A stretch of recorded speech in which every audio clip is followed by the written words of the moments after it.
Hello everyone, आज हम करने जा रहे हैं मेमोरेंडम ऑफ एसोसिएशन। ये कंपनी लॉ का टॉपिक इम्पॉर्टेंट बहुत है, हर साल पेपर में आता है। मेमोरेंडम ऑफ एसोसिएशन को हम शॉर्ट फॉर्म में एमओए भी कहते हैं। ठीक है, एमओए के 6 क्लॉजेज होते हैं, वो आज हम इस वीडियो में कवर आउट करेंगे। और ऑल्ट्रेशन ऑफ एमओए। एमओए क्या है? एक मेमोरेंडम ऑफ एसोसिएशन एक डॉक्यूमेंट है, बहुत इंपॉर्टेंट आर्टिकल है जो कंपनीज फॉर्मुलेट करती हैं, और इसके अकॉर्डिंग ही वो कंपनीज जो है अपना काम करेंगी सारा।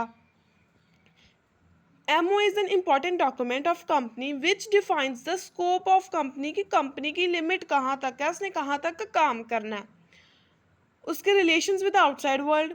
It's a fundamental document which is also called charter of the company. Means अगर किसी कंपनी का मेमोरेंडम है तो वो कंपनी रजिस्टर्ड होगी, अदरवाइज वो कंपनी रजिस्टर्ड नहीं हो सकती।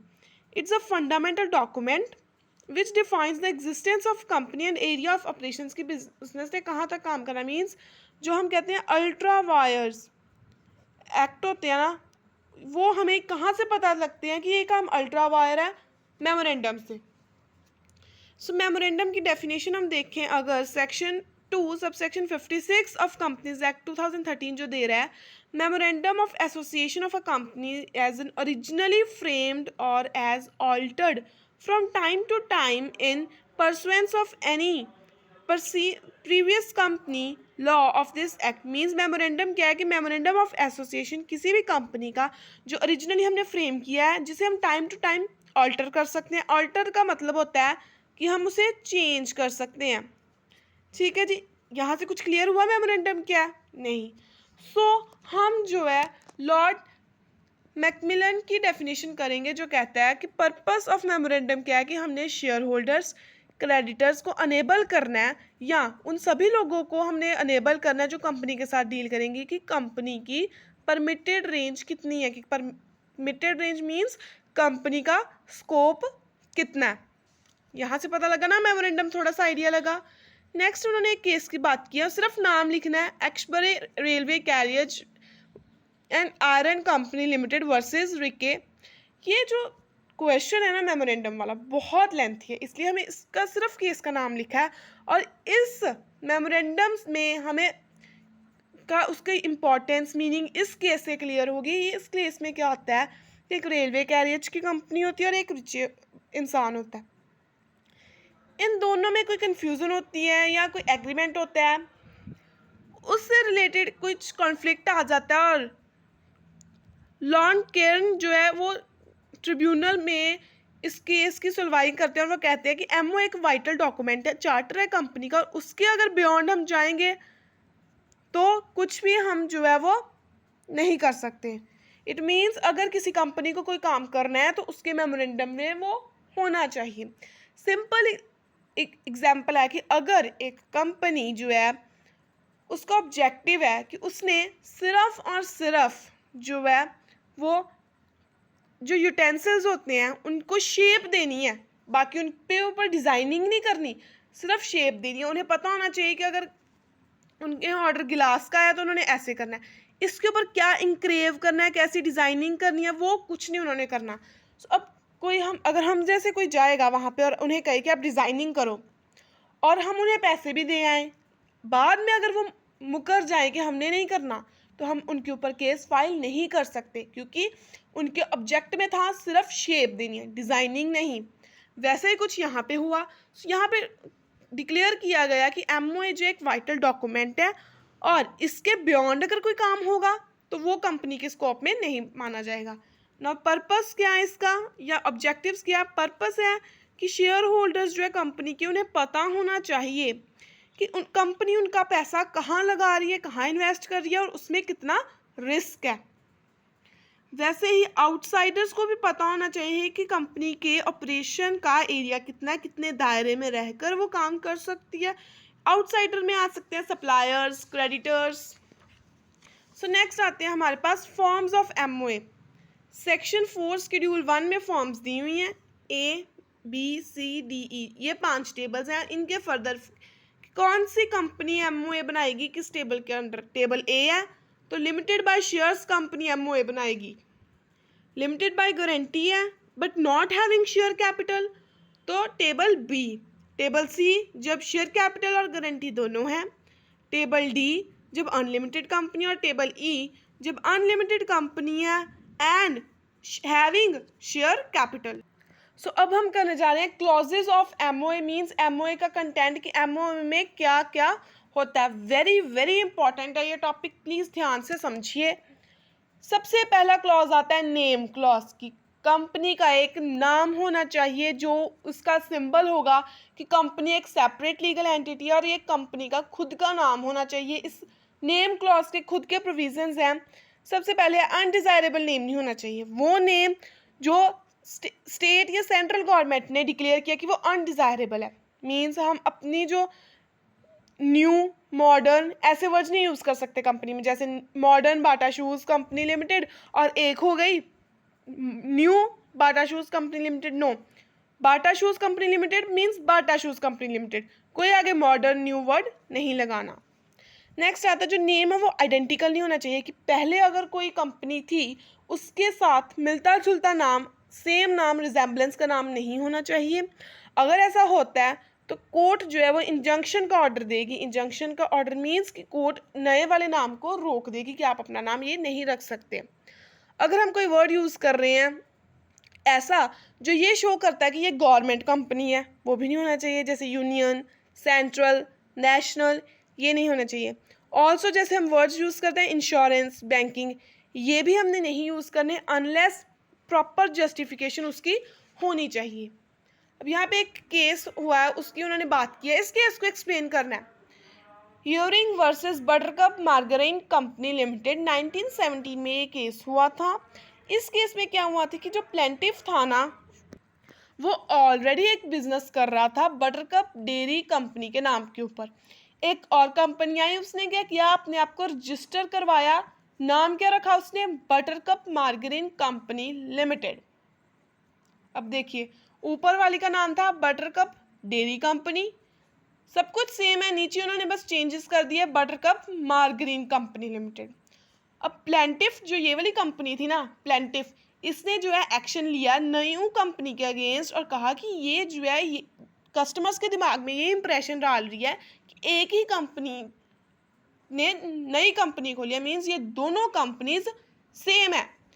और कोर्ट ने फाइनली ये डिक्लेयर किया कि जो न्यू कंपनी है उसके ऊपर रिस्ट्रेन कर दो, मीन्स उसको अब कहो कि अपना नाम चेंज करे, अदरवाइज उसकी रजिस्ट्रेशन कैंसिल कर दो, वो ये नाम नहीं यूज़ कर सकती। ये थे सारे अनडिजायरेबल नेम्स। अब यूज़ ऑफ वर्ड लिमिटेड और प्राइवेट लिमिटेड, अब प्रॉपर यूज़ करना है।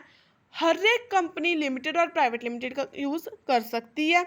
यहाँ से पता लगेगा कि उनकी लायबिलिटी कैसी है। अगर वो कंपनी अनलिमिटेड है तो वो वर्ड यूज़ करेगी अनलिमिटेड। नेक्स्ट आता है प्रोहिबिटेड नेम, मीन्स जैसे यूएनओ, इंडियन नेशनल फ्लैग, वो नेम या पिक्चर जो रिप्रेजेंट करती है महात्मा गांधी को या हमारे प्राइम मिनिस्टर को, ऐसी कोई भी नेम नहीं होना चाहिए नेम में ऐसा सिंबल। जैसे अब हम लिख दें कि Indian company, Indian national flag, उसको यूज़ कर लें, नो, ऐसा कुछ भी नहीं होना चाहिए। Reservation of name, section 4 subsection 4 कहता है कि कंपनीज एक्ट 2013 में बाय मेकिंग एन एप्लीकेशन की रजिस्ट्रार को एप्लीकेशन दी है कि कंपनी अपना नाम 60 डेज़ के लिए रिजर्व कर सकती है। अब कंपनी को समझ नहीं आ रहा कि भाई ये नाम रखे या ना रखे, लेकिन ये नाम बड़ा अच्छा है और पुरानी किसी कंपनी के नाम से मिलता भी नहीं है, रिजेम्बलेंस भी नहीं खाता, अनडिज़ायरेबल नहीं है। सो उस केस में उस नाम को अपना बनाने के लिए वो 60 डेज़ के लिए रिजर्व कर सकते हैं कि इन केस अगर उन्हें कोई दूसरा नाम नहीं मिला तो वो इसी नाम से अपना काम चलाएंगे और नई कंपनी आकर इस नाम को चुरा ना ले। सेकेंड क्लॉज आता है डोमिसाइल क्लॉज, जिसे हम डोमाइकल क्लॉज भी कहते हैं। मींस ये क्लॉज है situation close, registered office close. यहाँ पे हमने अपने बताना है कि हमारा रजिस्टर्ड ऑफिस कहाँ पे है। नेम ऑफ द स्टेट बताना हमने कि किस स्टेट में हमारा रजिस्टर्ड ऑफिस है, वो हमें मेमोरेंडम में बतानी होगी। इसकी इंपॉर्टेंस है कि यहाँ से हमें पता चल जाता है कि वो कंपनी की नेशनैलिटी, कि वो इंडियन है, पंजाब की कंपनी है या इंग्लैंड में है, लंदन की कंपनी है, कैसी कंपनी है, किसकी कंपनी है, किस कंट्री की। इम्पोर्टेंस सेकेंड इम्पॉर्टेंस आती है कि जितने भी रजिस्टर्स हैं वो सारे रजिस्टर्ड ऑफिस में ही होंगे और अगर किसी ने कोई नोटिस सेंड करना है तो वो भी उसी ऑफिस पे जाएगा। रजिस्टर्ड ऑफिस जो है वो एस्टेब्लिश करना है कंपनी ने विद इन 15 डेज अपनी इनकॉर्पोरेशन। अब कंपनी की इनकॉर्पोरेशन होगी फर्स्ट को और 15th तक उसे जो है अपना रजिस्टर्ड ऑफिस एस्टेब्लिश करना है। फॉर्म नंबर INC 22 में कोई भी अगर चेंज आता है उस रजिस्टर्ड ऑफिस में तो वो जो है रजिस्ट्रार को बताना होगा 15 डेज के अंदर अंदर। थर्ड पॉइंट आता है ऑब्जेक्ट क्लॉज। यहाँ पे हम अपनी कंपनी का ऑब्जेक्टिव लेंगे और इन ऑब्जेक्टिव्स के अकॉर्डिंग ही कंपनी काम करेगी। अगर कोई और कंपनी काम करती है जो इन ऑब्जेक्टिव्स में नहीं है तो वो अल्ट्रा वायर होगा। This clause provides the object of the company. ये सेट कर देता है लिमिट की कंपनी ने किस लिमिट में रहकर अपने सारे काम करने हैं। इसकी इंपॉर्टेंस है कि शेयर होल्डर्स को पता चल जाता है कि उनका पैसा कहाँ पे इन्वेस्ट होना है और कितना रिस्क है। बाकी सभी को भी पता चल जाता है कि कंपनी की लिमिट कितनी है, कहाँ तक हम कंपनी के साथ कॉन्ट्रैक्ट कर सकते हैं। अब डोंट्स आ गए इसमें कि ऑब्जेक्ट इलीगल नहीं होना चाहिए, ऑब्जेक्ट्स कोई वेग नहीं होना चाहिए, ऐसे फालतू नहीं होना चाहिए, ऑब्जेक्ट जो है वो किसी पब्लिक पॉलिसी के अगेंस्ट नहीं होना चाहिए। जैसे अगर हम कहें कि पाकिस्तान के साथ अगर ट्रेड बंद है और ऑब्जेक्ट क्लॉज में लिख दिया आपने इंडियन कंपनी ने कि हाँ जी भाई हम पाकिस्तान के साथ ही ट्रेड करेंगे, तो ये नहीं होना चाहिए। ऑब्जेक्ट क्लॉज का मेन ऑब्जेक्ट होना चाहिए जो उसकी इनकॉर्पोरेशन क्यों हुई है, और अदर ऑब्जेक्ट में आएगा जो हम फ्यूचर में करेंगे। यहाँ पे एक केस है Evans versus Brunner Mond and company, 1921 का केस है। इसमें क्या था कि एक कंपनी थी जो मैन्युफैक्चरिंग करती थी केमिकल्स की और उसने प्रपोज किया कि हम reasonable amount of scientific education को यूज़ करेंगे। शेयर होल्डर ने ऑब्जेक्ट किया कि ये प्रपोजल अल्ट्रा वायर्स है क्योंकि कंपनी ने क्या कहा था, सिर्फ केमिकल्स मैन्युफैक्चर करने, साइंटिफिक एजुकेशन नहीं। So at least it was held कि प्रपोजल जो है वो incident share to companies object not void. कहते हैं ये कंपनी के ऑब्जेक्ट के साथ रलता मिलता ही है, वॉइड नहीं है क्योंकि मैन्युफैक्चरिंग करनी है केमिकल की, जो साइंटिफिक एजुकेशन है कि उन्होंने कहा था कि अमाउंट हम यूज़ करेंगे वो अदर ऑब्जेक्ट में आएगी, ये मेन ऑब्जेक्ट में आएगा बात। Fourth point is capital clause. Capital clause कहते हैं कि ये एक, इसे हम रजिस्टर्ड और अथोराइज्ड नॉमिनल कैपिटल भी कहते हैं। ये क्लॉज हमें बताता है कि हमारी रजिस्टर्ड कैपिटल कितनी है, नॉमिनल कैपिटल कितनी है, अथोराइज्ड कैपिटल कितनी है, पेड अप कैपिटल कितनी है। सो शेयर्स जो है दो तरह के होते हैं, इक्विटी और preference. Equity shares means till winding up चलेंगे। प्रेफरेंस शेयर्स वो शेयर्स होते हैं जिन्हें सबसे पहले डिविडेंड रिसीव होगा, इंटरेस्ट रिसीव होगा, फिक्स्ड रेट के ऊपर होगा और उन्हें हमेशा हमेशा हमेशा प्रेफरेंस मिलेगी इक्विटी के ऊपर। सो मेमोरेंडम में हम अगर कह रहे हैं कि अगर हमने 10 lakh share capital of company divided into 1 lakh equity shares of 10 each, according to this company जो है, अगर कंपनी ने इतने शेयर स्टेट किए हैं अपने मेमोरेंडम में कि वो 10 लाख शेयर कैपिटल लेगी, कैसे 1 लाख के इक्विटी शेयर्स इशू करेगी 10 रुपये का ईक। सो इससे ज़्यादा कंपनी शेयर इशू नहीं कर सकती। अगर उसे करना है तो उसे ऑल्ट्रेशन करनी पड़ेगी अपने MOA में, मेमोरेंडम में। फिफ्थ आता है लाइबिलिटी क्लॉज। लाइबिलिटी क्लॉज ये बहुत इंपॉर्टेंट क्लॉज होता है क्योंकि अगर ये क्लॉज ना हुआ तो हम मानेंगे कि कंपनी की लाइबिलिटी अनलिमिटेड है। यही क्लॉज है जो ये बताएगा कि कंपनी लिमिटेड बाय शेयर्स है, गारंटी है या बोथ है। ठीक है जी। सिक्स्थ आता है एसोसिएशन क्लॉज। एसोसिएशन क्लॉज को हम सब्सक्रिप्शन क्लॉज भी कहते हैं। सेक्शन, अब इसको ध्यान से देखना, सेक्शन 3 कहता है we the several persons whose names and addresses are subscribed are desirous of being from into a company in pursuance of this MOA and respectively agree to take number of shares in capital of company written against our respective name. Our respective name means यहाँ पे हम assume कर रहे हैं कि वो लोग कह रहे हैं कि हम बहुत सारे लोग जिनका नाम एड्रेस हम सब्सक्राइब हुआ है, मेमोरेंडम में लिखा गया, हम अपनी मर्जी से विलिंगली जो है कंपनी फॉर्म कर रहे हैं और ये MOA बना रहे हैं और जितने हमारे नाम के आगे शेयर्स लिखे हैं वो हम ले भी रहे हैं, ये उन्होंने कहा है इसमें। सो एटलीस्ट यहाँ पे उन्होंने कहा कि 7 सब्सक्राइबर्स होने चाहिए जो MOA को सब्सक्राइब करें, MOA साइन करें पब्लिक कंपनी में, और एटलीस्ट मिनिमम 2 होने चाहिए प्राइवेट कंपनी में, जिनके नेम, एड्रेस और नंबर ऑफ शेयर्स जो उन्होंने लिए हैं मेंशन होने चाहिए एमओए में। ये मिनिमम रिक्वायरमेंट है। और इनके सिग्नेचर होने चाहिए जो एक विटनेस जो है अटेस्ट करेगा, और ये विटनेस कोई सब्सक्राइबर नहीं होगा, कोई और बंदा होगा। सो यहाँ तक हमने किया मेमोरेंडम ऑफ एसोसिएशन का कंटेंट कह सकते हो, क्लॉजेस कह सकते हो। ये 6 क्लॉजेस हमने किए। बहुत लेंथी क्वेश्चन हो जाता है, इसलिए यहाँ से आपको नोट से आसानी हो जाएगी कि आपने कैसे कैसे पॉइंट्स लिखने हैं। इनमें से अगर आपने कोई कट आउट करना है, it's your will and wish, आप कर सकते हो। ठीक है जी, बहुत इंपॉर्टेंट क्वेश्चन है, हर बार जो है एग्जाम में आता है। सो हमारा कंटेंट वाला क्वेश्चन कंप्लीट हो गया। अब हम अपना नेक्स्ट इसी में वीडियो में क्वेश्चन कवर आउट करेंगे ऑल्ट्रेशन वाला, मीन्स ऑल्ट्रेशन ऑफ एमओए, जो हम एमओए में चेंजेस कर सकते हैं। फॉर ऑल्ट्रेशन बहुत रिजिड कंडीशंस है, प्रोसीजर है जो हमें फॉलो करना पड़ेगा। सेक्शन 13 के अकॉर्डिंग एमओए ऑल्टर हो सकता है अगर ऑल्ट्रेशन हमने करनी है।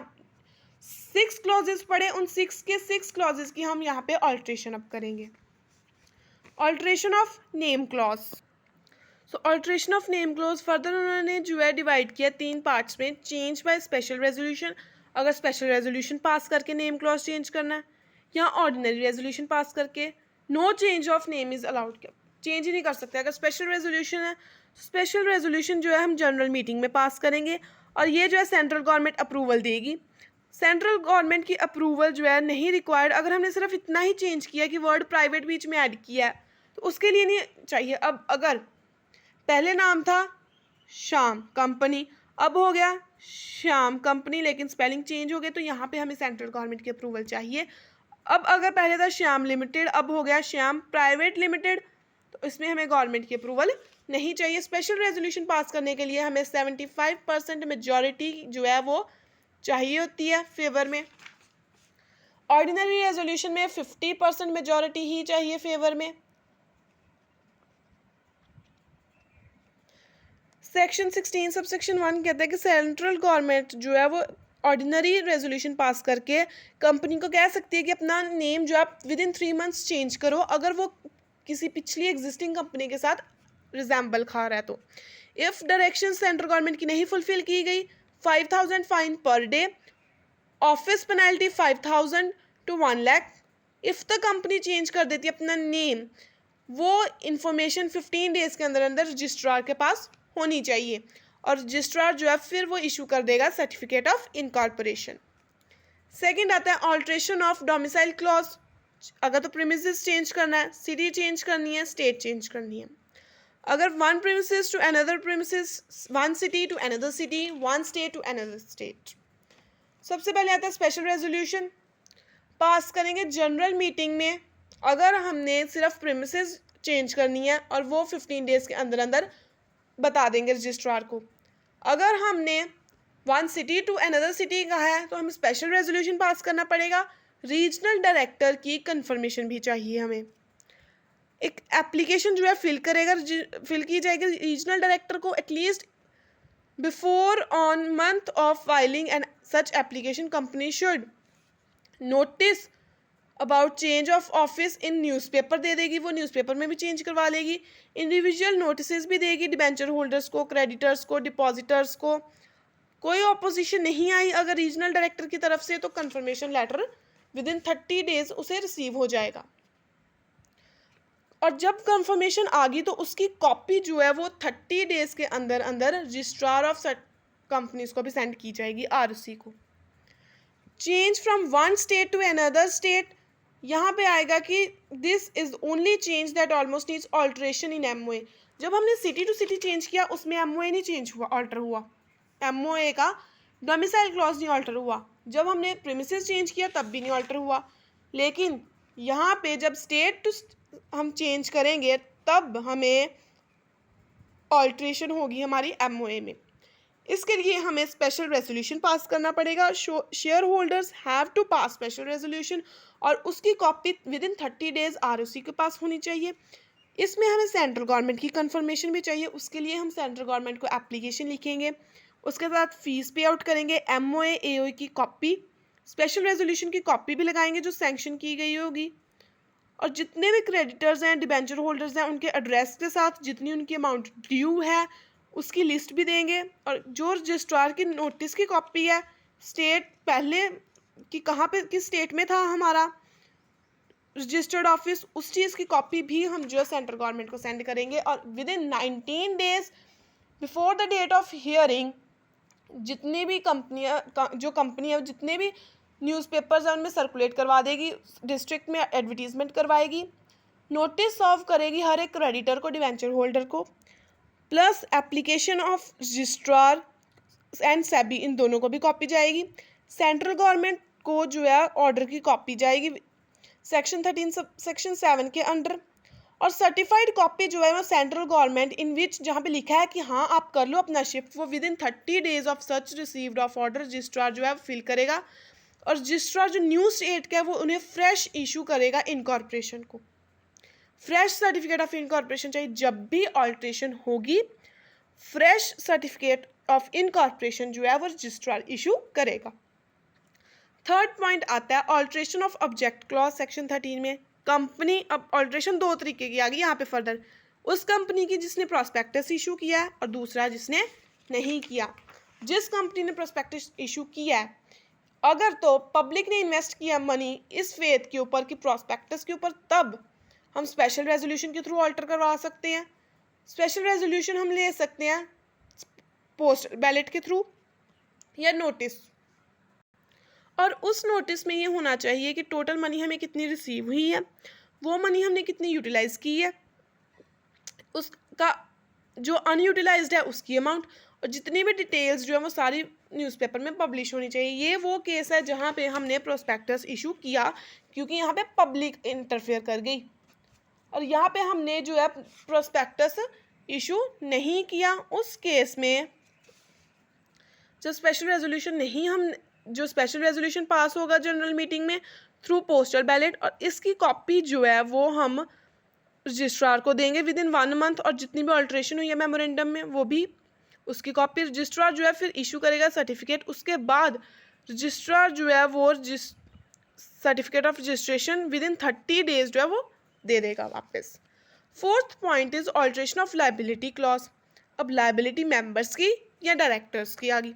मेंबर्स की लाइबिलिटी है तो मेंबर्स का कंसेंट रिटर्न में चाहिए अगर हम उनकी लाइबिलिटी को इंक्रीज कर रहे हैं।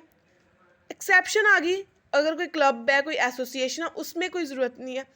फॉर हायर सब्सक्रिप्शन हम बना सकते हैं विदाउट कंसेंट ऑफ मेंबर्स। अब कोई क्लब है उसकी पहले सब्सक्रिप्शन थी 5,000 एंटर करने की, अब उसने 10,000 कर दिया, ये उसकी मर्जी है, इसके लिए उसको मेंबर्स की परमिशन की ज़रूरत, कंसेंट की ज़रूरत नहीं है। लेकिन अगर वो एक कंपनी है और उसमें अगर बढ़ाई जा रही है तो उन्हें इंक्रीज कर रही है सब्सक्रिप्शन, तो कंसेंट की ज़रूरत मेंबर्स के है और वो भी return. Liability of directors managers managing director can be made unlimited only when article of association allows. अगर कंपनी का आर्टिकल ऑफ एसोसिएशन एक ऐसा डॉक्यूमेंट होता है जिसमें सारे रूल्स लिखे होते हैं कंपनी के, वो अलाउ करे। स्पेशल रेजोल्यूशन पास किया गया विद इन 30 days उसकी कॉपी रजिस्ट्रार के पास भी है, और जितने भी पर्सनस मींस जितने भी डायरेक्टर्स वगैरह लिंक्ड हैं जिनकी बढ़ाई जा अनलिमिटेड की जा रही है लाइबिलिटी, वो अपना कंसेंट दे रहे हैं। फिफ्थ आता है ऑल्ट्रेशन इन कैपिटल क्लॉज। अब ऑल्ट्रेशन करनी है कैपिटल क्लॉज, जा तो इंक्रीज होगी जा तो रिडक्शन। ठीक है जी। Increase its authorised capital, convert fully paid up shares into stock and reconvert that stock in any denominated face value. 2 steps are to be taken. जब भी हमने अपनी कैपिटल को इंक्रीज करना है ना तो 2 स्टेप्स लेने हैं। पहला, इट रिक्वायर्स कि ऑर्डिनरी रेजोल्यूशन पास आउट करो अगर आर्टिकल ऑफ एसोसिएशन अलाउ करे तो। सेकंड जो मोटिव है वो ये होना चाहिए विद इन 30 days जो है नोटिस हमने रजिस्ट्रार को देना है ऑल्ट्रेशन का। जब हम रिडक्शन कर रहे हैं तो आर्टिकल ऑफ एसोसिएशन में परमिशन होनी चाहिए। रिडक्शन में हमने स्पेशल रेजोल्यूशन पास करनी है और जो ट्रिब्यूनल को देनी है, ट्रिब्यूनल फर्दर ये एप्लीकेशन जो है सेंट्रल गवर्नमेंट को देगी, क्रेडिटर्स को देगी। With in period of 3 months अगर तो कंसेंट आ गया तो ट्रिब्यूनल जो है ऑर्डर दे देगी कि हाँ भाई आप अपनी शेयर कैपिटल को रिड्यूस कर सकते हो, अदरवाइज नहीं। जो सर्टिफाइड कॉपी है जो रजिस्ट्रार को दिया वो भी जो है अब क्या होगा, सर्टिफिकेट इशू करेगा कौन, ट्रिब्यूनल, मीन्स जो सर्टिफाइड कॉपी है वो हमने रजिस्ट्रार को देनी है, जो फर्दर इशू करेगा सर्टिफिकेट ट्रिब्यूनल। अब जो सैंक्शन ट्रिब्यूनल की वो रिक्वायर्ड है बहुत सारे केसेस में, जैसे फॉरफीचर करना हमने शेयर्स को, जहाँ रिडक्शन करनी है प्रेफरेंस शेयर्स की, उस केस में भी हमें जो है वो ट्रिब्यूनल की चाहिए कंसेंट। सो यहाँ पे हमें ट्रिब्यूनल की ज़रूरत पड़ी रिडक्शन के लिए, यहाँ पे हमें ट्रिब्यूनल की ज़रूरत नहीं है, स्पेशल रेजोल्यूशन पास करो, सेकेंडली रजिस्ट्रार को 30 डेज में इंटीमेट कर दो, इट्स ओके। लेकिन अगर हमने रिड्यूस करनी है तो हमें चाहिए। तो ये था हमारा full fledged question memorandum of association, जिसमें हमने किए कंटेंट और इसके ऑल्ट्रेशन। आई होप आपको ये समझ आया हो। अगर कोई भी डाउट है तो आप कमेंट सेक्शन में बता सकते हो। नोट्स की अगर आपको PDF फॉर्मेट में चाहिए तो वो भी आप कमेंट सेक्शन में बता सकते हो। आई होप आपको ये आज का वीडियो समझ आया हो। चैनल को सब्सक्राइब कीजिए। ऐसे ही वीडियोस देखने के लिए प्लीज़ चैनल को सब्सक्राइब करना मत भूलना, और वीडियो को लाइक, शेयर और कमेंट ज़रूर करना कि आपको वीडियो कैसी लगी। Thank you.